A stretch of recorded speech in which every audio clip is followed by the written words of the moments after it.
Hopefully, wherever you are, the weather is great and it's going to be a nice weekend to be outside and enjoy. And thanks for joining for today's webinar. My name's David Paxton. I'm the Senior Vice President and Chief Risk Officer for Bankers Bank, and also a certified community bank risk specialist, and also your host for today's session. This program is brought to you by Bankers Bank, the Midwest's leading provider for correspondent banking services to community banks. As an independent source of non-competing financial services, Bankers Bank serves a market of over 600 financial institutions and provides a strong portfolio of innovative facilities and products to help our community banks thrive and focus on the needs of our customers and communities. Today's another special risk webinar, and it's on global disruption, local impact, and assessing the Strait of Hormuz closure on U.S. agriculture. So before we get started, just a few logistics to cover. First of all, for those of you attending in person, your phone lines are muted. And if you have any questions, submit those via the chat box. Since this program should take almost the full hour, we'll reply to your questions in the follow-up to the webinar. And we're recording this, and I know most of our folks who register for this get the copy of the webinar via video, and we thank you for that as well. We'll share that along with a copy of all the slides we present today as well. And you'll also be directed to a short survey at the end of the webinar. And please complete it and share any ideas you have for future webinar topics. Our agenda today is going to cover the USDA 2026 farm sector forecasts, the Strait of Hormuz and U.S. agriculture, and Kevin Warsh and the new Fed agenda. And presenting that for us today is our special guest again, Dr. Gerald Mashenge, who's an assistant professor at the University of Illinois Urbana-Champaign. Thank you for agreeing to join us today, Dr. Mashenge, and I'll turn things over to you. All right, thank you for having me. Let me just share my screen.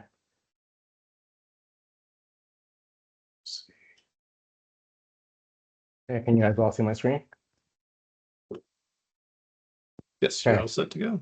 Great.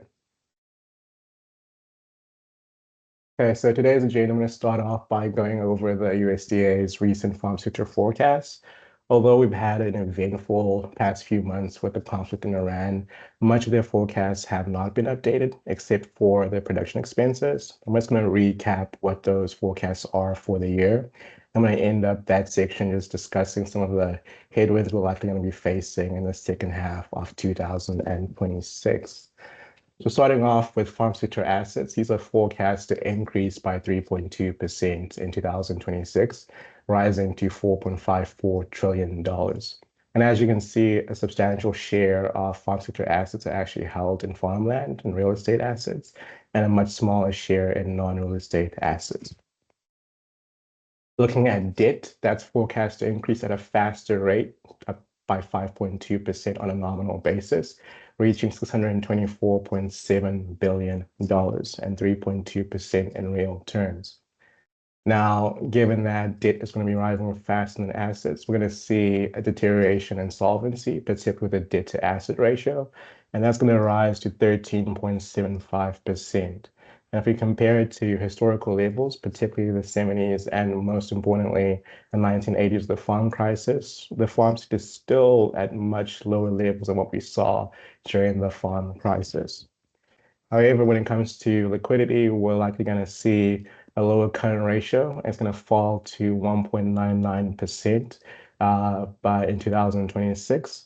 But because we've seen a run-up in fuel and fertilizer prices, these estimates are likely going to be revised further again by the time we get to the end of the year.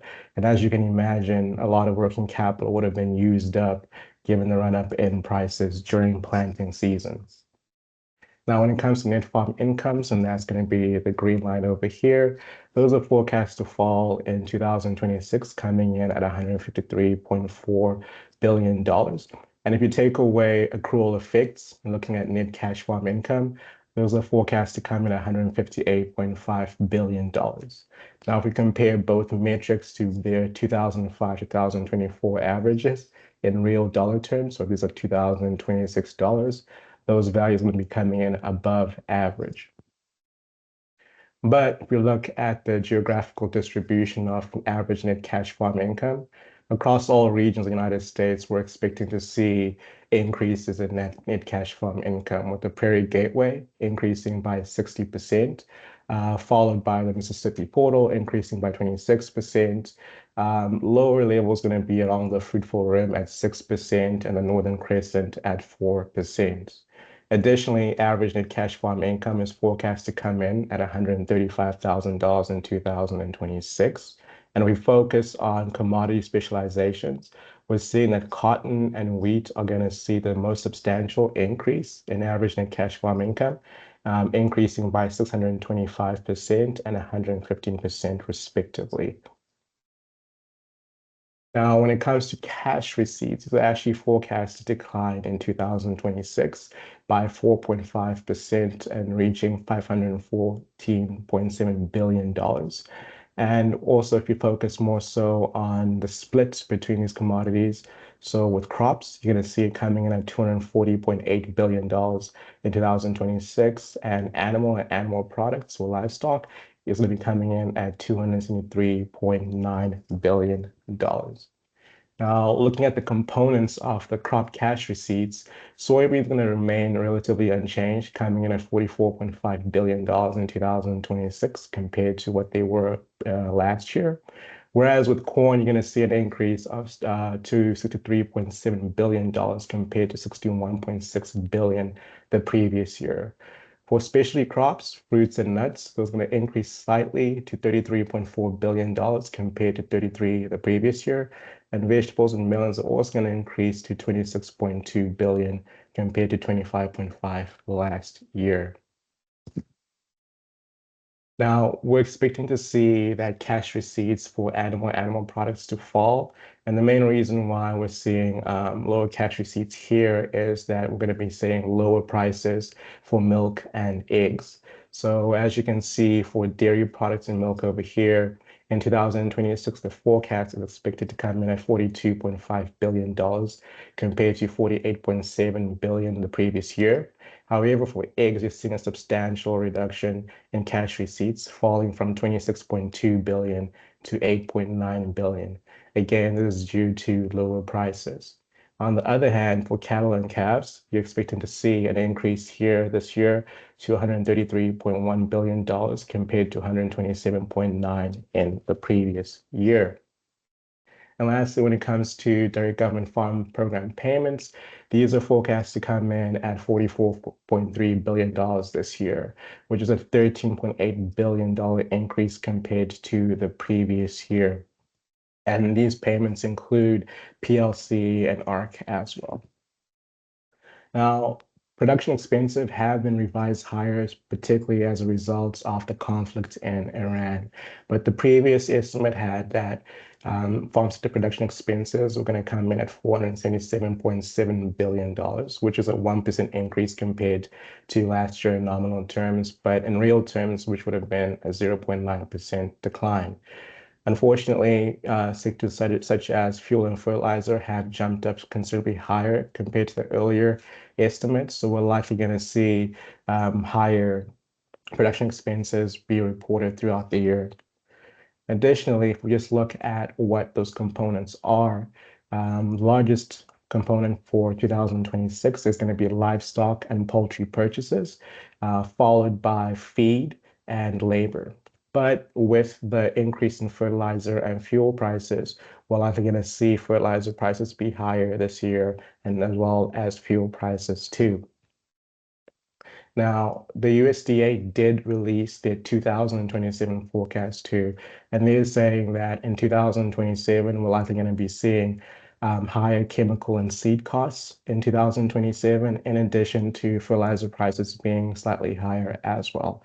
And that's if the MOU is met and we eventually arrive at an agreement with Iran. But overall, just looking at the individual commodities here and those crop input costs, you can see that from 2005, row crops have more than doubled in terms of their input costs. Now, let's talk about a few of the headwinds that we are likely going to be facing in the ag sector. The first, obviously, and most important right now is the New World screwworm detection that have been made in Texas and New Mexico.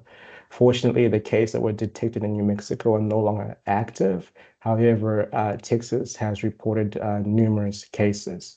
This is particularly important because the screwworm has been moving up north, coming from Central America. It was in Mexico for quite a bit now, but now it's now firmly in the United States.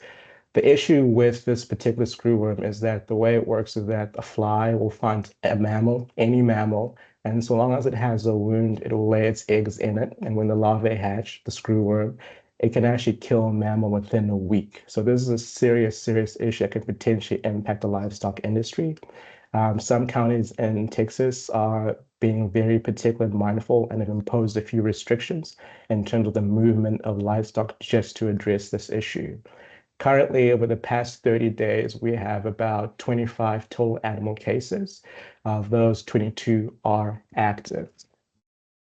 In addition to that, we are still contending with bird flu, but the fortunate thing is that compared to previous years, we are trending lower.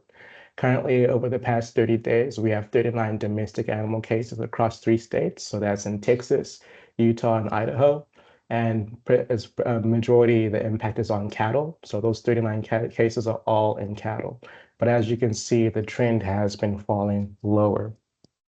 Similarly, when you look at commercial and backyard flocks as well, we're also seeing a downward trend as well, but we're still dealing with the impacts of bird flu. Currently, over the past 30 days, we've had 12 confirmed flocks, 4 of which are commercial flocks, 8 are backyard flocks, impacting 100,000 birds. We're also experiencing a drought, but fortunately, because of the heavy rains we've experienced over the past 2 weeks, we've had some alleviation in drought conditions. Currently, for this week, 43.74% of the United States is in moderate drought or worse conditions, compared to last week, 45.98%. And as you can see, these drought conditions are mainly concentrated across the western region of the United States and parts of the southern states as well. Now, these drought conditions are material for wheat, cotton, rice, sorghum, and peanuts.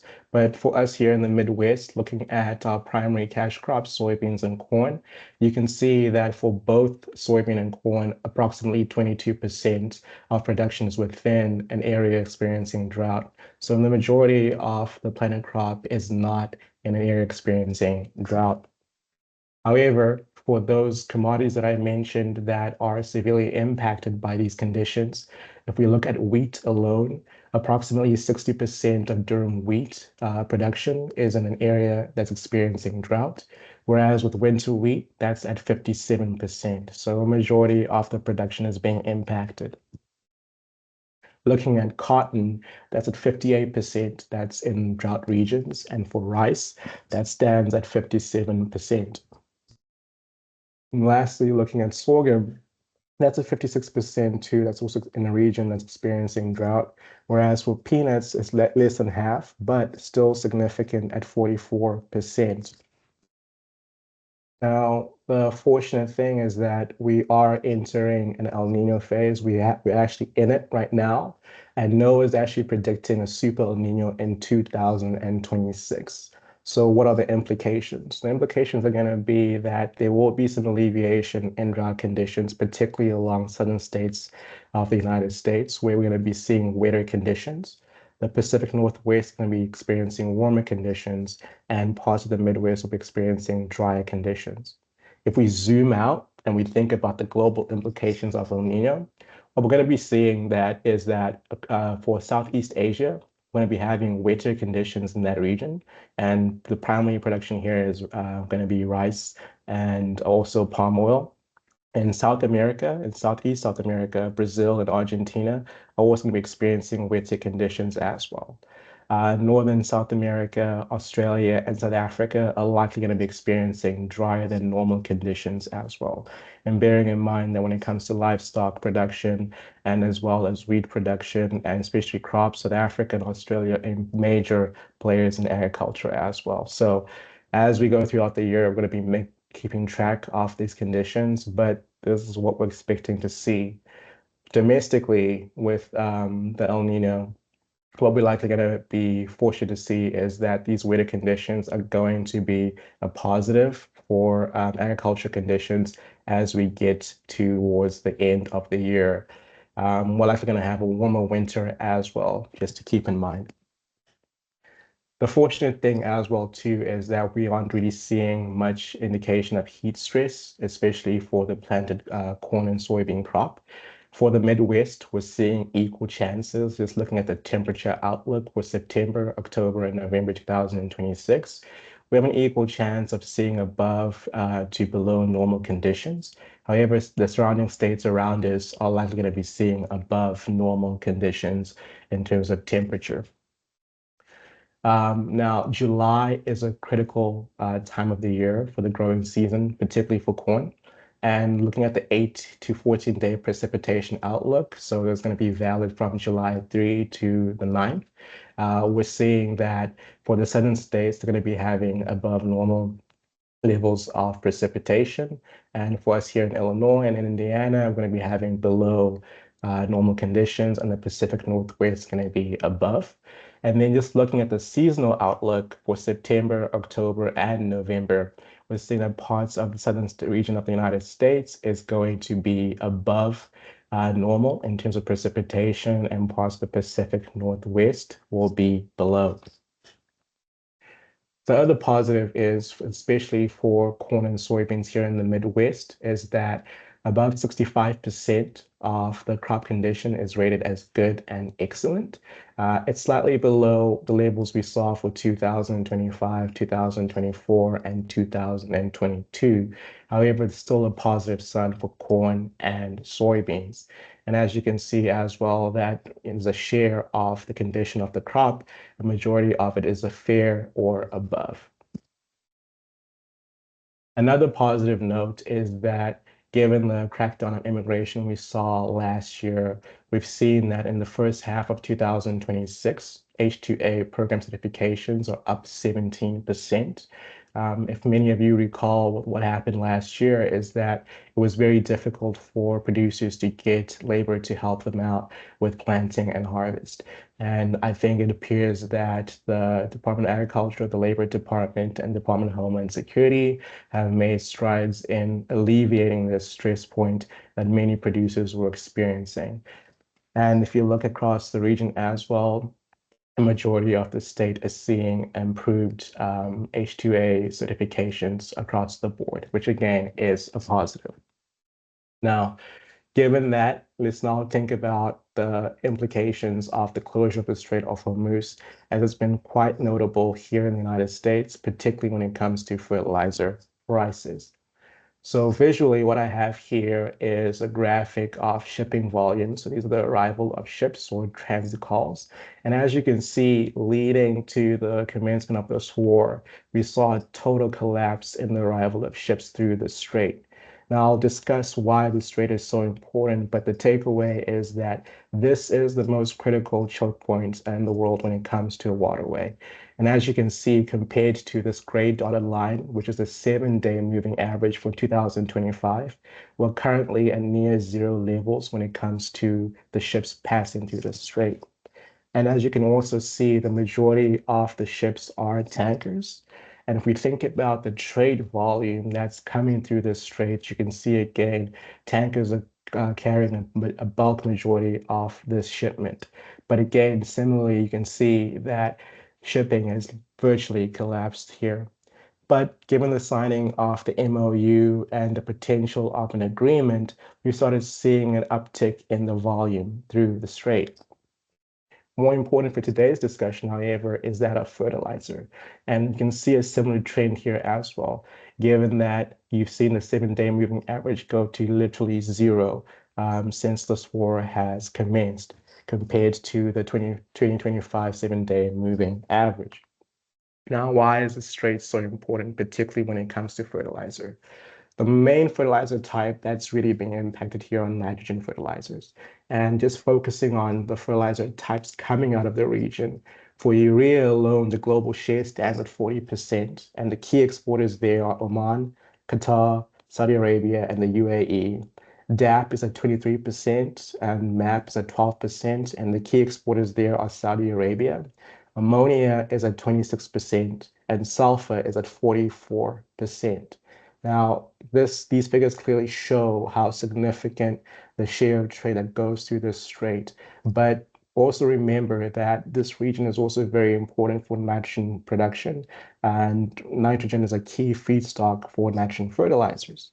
With that being said, looking at what happened when this war commenced, we can first take a look at the price trends of dry fertilizer prices leading up to the Russian invasion of Ukraine.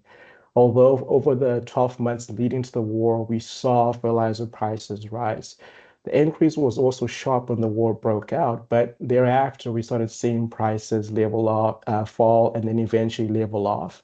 But when this particular war with Iran broke out, we saw that it was the nitrogen fertilizers that were the ones that most severely hit.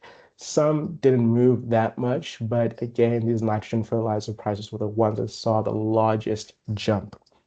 In fact, you can take a look at just nitrogen fertilizer prices alone, use the DTN price indices, and you can see that over 20% of urea, for urea prices alone, that jump was over 20%. Now, the Farm Bureau actually conducted a really useful survey when the war broke out. They surveyed over 5,700 producers. And what they found is that, at least for us here in the Midwest, about 67% of producers were able to have pre-bookings of their fertilizer needs. So only a third of producers were exposed to the price shock. However, for other parts of the country, for the Western region, that was only 31% of producers that managed to make pre-bookings. The Southern region was at 19%, and the Northeast was at 30%. Another really important question they asked in this survey was the proportion of producers that were unable to afford all of their fertilizer needs. And in that particular survey, 70% of producers indicated they were unable to afford all their fertilizer needs. For the Midwest, this was at 48%. For the Western region, it was higher at 66%, followed by the Northeast region at 69%, and the Southern region reported the highest level of unaffordability at 78%. So by this graphic, it's quite clear that there's been a sizable impact from this conflict, particularly when thinking about the planting season that we just got through. Now, currently, where are we in terms of fuel and fertilizer prices? When it comes to diesel for premium dye, that's increased by 28.3% since the start of the war. For premium clear diesel, that's up 22.3%. Looking at fertilizer, urea is now slightly negative compared to the start of the war. 28 is up 18.2%. Potash is up 8.9%. MAP is at 17.1%. And AMS is up 9.7%. Now, obviously, it's very critical that this MOU is eventually becomes a final deal and that the strait opens up. So the risk here is that we may potentially also see elevated fertilizer prices so long as an agreement is not reached. Now, in terms of domestic energy prices, a really important measure of support that we experienced is that of the Strategic Petroleum Reserve. If it wasn't for tapping into the SPR, we were likely going to have even higher prices at the pump. So currently, right now, we are at the lowest level since 1983, and this represents half the capacity of the SPR. And for just this conflict with Iran, President Trump authorized 172 million barrels to be released in 2026. Just for context, for the Russian invasion of Ukraine, President Biden authorized 180 million barrels to be released in 2022. And during Hurricane Katrina, that was 11 million barrels in 2005. Now we can look at this graph on the right here, this table on the right here, and we can actually look at the rate of drawdowns from the SPR. By April, we drew down 20 million barrels from the SPR, and that ticked up even higher in May, coming in at 39.4 million barrels. And as of June 19, we were at a drawdown of 24.2 million barrels. Now, the issue here is that the SPR has been supporting energy prices here in the US. And I know we've also seen that prices at the pump are actually much higher. But the issue now is that if this MOU does not become a permanent deal, we likely may see continued tapping into the SPR. But if we get to critically low levels, we might start seeing an even higher price shock at the pump and energy prices overall. Now, we can also take a look at how these additional energy costs have impacted consumers too. So what we have here is that the estimate currently from the beginning of this war of additional costs for gasoline and diesel stand at $61.9 billion, with additional gasoline costs coming in at $34 billion and for diesel coming in at $28 billion. If we take this total cost and divide it across 131 million households, it comes out to $472.57 per US household. Now, looking at that too, and looking at the price of gas at the start of war and the price of gas now, this is a 94 cents per gallon increase. On a geographic basis, we can see that Wyoming has been hit the hardest at $403, and New York has been hit at 165. But remember, these are going to be impacted by population numbers and population density. So take that with a grain of salt. The main takeaway is that this has been a costly war, and consumers are also being impacted hard, in addition to producers as well. Now, what does this MOU look like? It has 14 points, but I think what's most important for all of us in terms of at least seeing this MOU become a permanent deal is point number one. And what Iran is demanding is that all military operations cease, including in Lebanon. Unfortunately, though, Israel is not abiding to this, and Israel is saying that they are going to continue with their military operations in the southern Lebanon. The question then becomes, is Iran willing to give up on point number one, or are they going to say that this is a red line they are not willing to budge on? If that's the case, it becomes very difficult for us to arrive at a permanent deal. And if that is the case, if we go into July and it becomes clear that we're not going to arrive at a deal, we're likely going to start seeing higher energy prices. Some analysts right now are predicting that within the next 30 days, if the strait is not opened, we may see above $100 prices again. And some are estimating within the next 30 days could be as high as $130 a barrel. Now, although the strait was announced to be open, yesterday an Iranian drone struck a ship off the coast of Oman. The United Nations, the US, and Oman have an agreement to evacuate the more than 600 ships that are stuck in this region right now. And the idea was to move these ships, which have about 11,000 sailors, through a preferred path. And the route that they were expected to follow is going to be closer to that of Oman. Unfortunately, Iran rejects this plan and does not accept it. What Iran would like to see is for these ships to actually pass the route that's closer to it and also charge these ships fees and tolls as well. So this explains why Iran struck that ship. And it's obviously going to be interpreted as a signal in terms of the preferred route that these ships ought to take. And I mean, you have to think about how Secretary Rubio and President Trump are going to address this particular matter, because there was a conference that was held yesterday that Marco Rubio did speak on this and ensured the allies that they'll be able to use this particular route. I think then this also begs another question, is that are are all these ships that are stuck in this particular region, are they then going to reroute and continue to move and follow this Iran path? The other thing that also needs to be noted too is that shortly after the strike, the United Nations had said that this program has been suspended. So we're really at a touch and go situation, and time will tell how the solution will be determined for this particular issue. Bearing in mind, we have about 600 ships that are stuck in this region right now. Then the last question then is where can oil prices go if a deal isn't reached? As I say, the thing is that we need within the next 30 days for the strait to be fully opened. This is what the consensus is, particularly with oil traders. And the expectation is that if we don't open the strait fully, we may see above $100 prices and potentially as high as 130 bucks. But again, only time will tell in terms of what we eventually arrive to. Now, the last section of my presentation is going to be looking at monetary policy and what Kevin Walsh and his new Fed agenda potentially holds for us. In June, the FOMC announced that they're going to hold rates steady. And the nature of the speech by Kevin Walsh was actually somewhat hawkish. However, nine Fed officials did indicate that we're likely going to see a rate hike in 2026. But more importantly and more interestingly is that Kevin Walsh indicated that he will be ushering in institutional reforms at the Fed, with 5 task forces being instituted. Now, these 5 task forces are going to be focusing on things such as AI, the Fed balance sheet, looking at inflation, etc.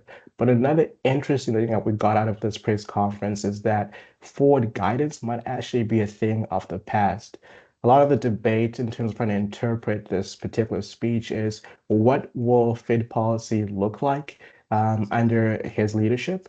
And in addition to that, what are these changes going to look like as well?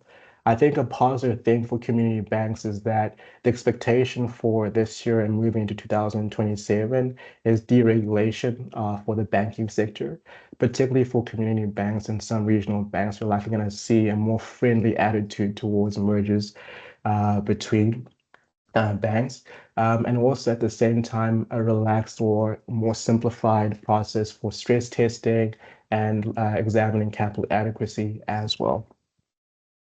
So one of those task forces that Kevin Walsh would like to see is for the Fed balance sheet to actually shrink. If we just take a look back of where we're coming from, during the GFC era, we were at $1 trillion for the Fed balance sheet. Shortly after the GFC, we doubled that and we were at $2 trillion. And by the mid 2010s, we doubled it again and we're now at $4 trillion. That remained relatively steady and we started tapering. And then we started seeing that in 2020, when COVID started, that shot up. And by the time inflation started picking up again, the Fed balance sheet expanded again and we doubled and we got up above $8 trillion. But since then, we've seen the Fed balance sheet shrink.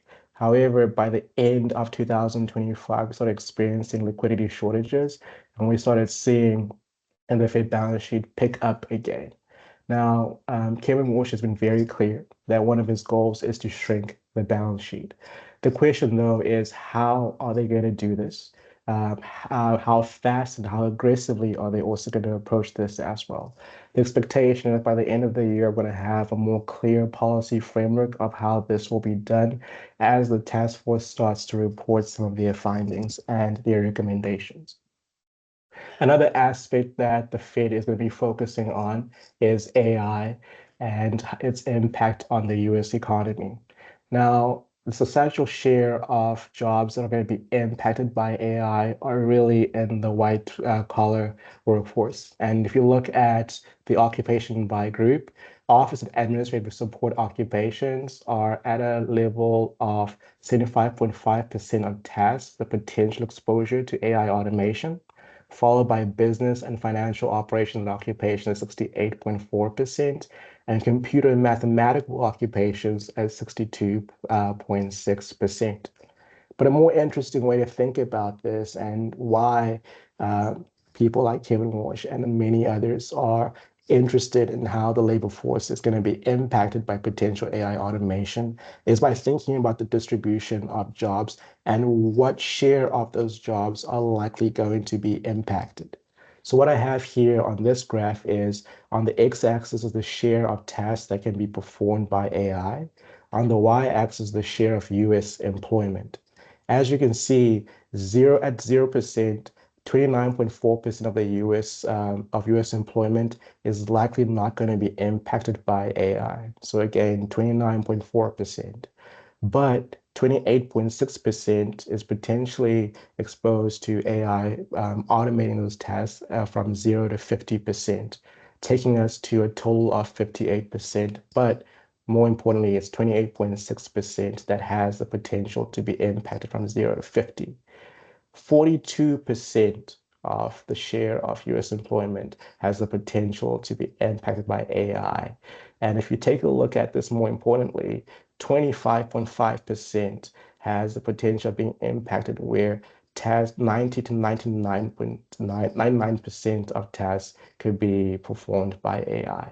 So another interesting thing that's also happened more recently is that a couple of weeks ago, we saw the Trump administration use export controls to pull back the Mythos and the Fable 5 models by Anthropic. And yesterday, OpenAI announced that GPT 5.6 is ready. But again, the Trump administration stepped in and also said that they would like to see a limited release of this model as well. This move is unprecedented, but it kind of shows you how fast we are improving in terms of AI capability. This also begs the question at how rapid are we going to be seeing productivity changes across the US economy and whether or not we're going to be seeing continued intervention by administrations, especially post-President Trump as well. Another concern that the Fed will be focusing on is that of the deficits and how that's going to be impacting debt in the long run. So I'm just going to give you an overview of the federal budget. I'm going to look at 2025. Now, we saw at the beginning of the second Trump administration that Elon Musk and Doge tried to find opportunities to cut federal spending, but that exercise was not successful. And why is that? If you look at total revenues for the United States in 2025, that came in at 5.2 trillion, but total outlays was 7 trillion. So it's a deficit of 1.8 trillion. Out of that 7 trillion in outlays, 4.2 is mandatory spending, so that cannot be touched. But discretionary spending is at 1.9 trillion, and 1 trillion is net interest, which also must be paid. Now, if you look at the potential of cuts that could happen in discretionary spending, it becomes very obvious that that's unlikely to happen. Half of that 1.9 trillion is defense spending. And President Trump has also indicated that he would like to see defense spending increase to $1.5 trillion as well, leaving really only about $980 billion of potential cuts, which is not going to be material in terms of deficit spending. And that deficit spending has to be financed. Now, the question then is, how does that look like, especially when you start thinking about demand for US debt? What's really interesting is that the foreign share of US debt holders has actually been declining. If you look at the 2010s, we're near 50%, but currently right now we're standing at 30%. You've seen a gradual reduction in the share of US debt held by foreign holders. More importantly, too, is that the growth in overall public debt has outpaced that of foreign debt as well. And another interesting thing to note here, too, is that it's not actually nation states that hold the majority of the foreign share, it's actually private investors as well. But looking at those nation states, what's really interesting and what should be taken away from this particular graph is that China used to be the largest debt holder for US long-term debt. And as you can see over time, that has been gradually reduced. The question is why? Well, in addition to military use for foreign policy, the US also relies on sanctions, right? And the issue with sanctions is that, and President Trump kind of alluded to this last week too, is that when you over rely on sanctions, particularly for countries that may be seen as adversaries, confiscating their assets, such as what we saw with Russia and what we saw with Iran, this can potentially have the perception that US dollar denominated assets, such as currency and debt, aren't actually assets but liabilities. And it's very clear that China is actually reducing its exposure to US assets as well.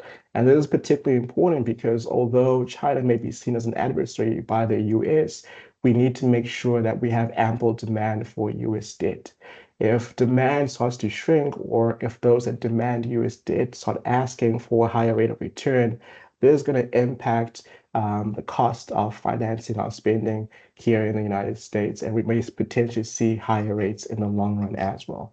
This is something that the Fed is likely going to be focusing a lot of attention on, but again, time will tell in terms of how future policy will evolve over time. But the trends are quite clear. Fortunately, we've also seen the United Kingdom has increased its share of that. But as I showed you the earlier graph, the overall share of foreign share of US debt has actually gone down. And again, it's just standing at 30%. Another aspect that the Fed is going to be focusing on is that of inflation. Yesterday, PCE inflation was announced by the Bureau of Economic Analysis. And what we saw is that headline inflation came in at 4.1% in May, with core inflation coming in at 3.4%.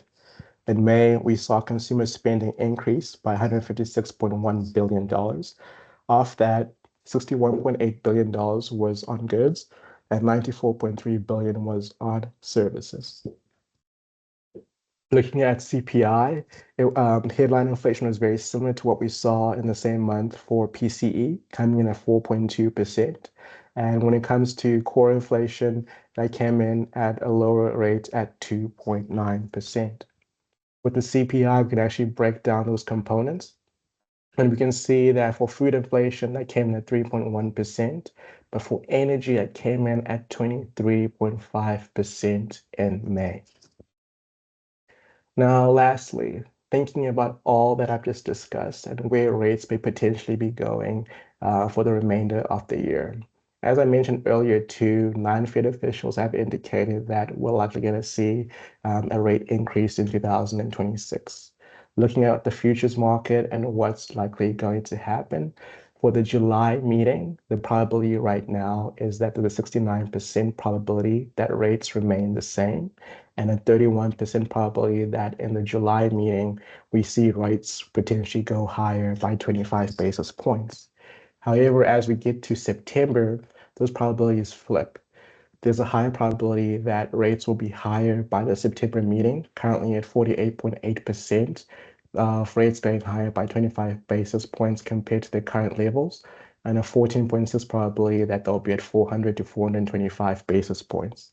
And by the time we get to October and December, there's a higher probability that rates will be higher. So the main takeaway here, what I'm most concerned about is really how the MOU gets resolved and a lasting agreement, hopefully within that 60-day window.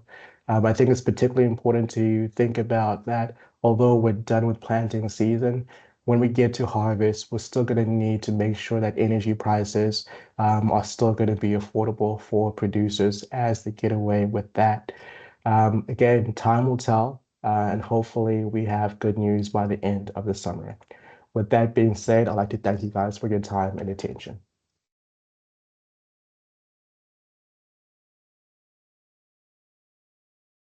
All right. Thank you, Doctor.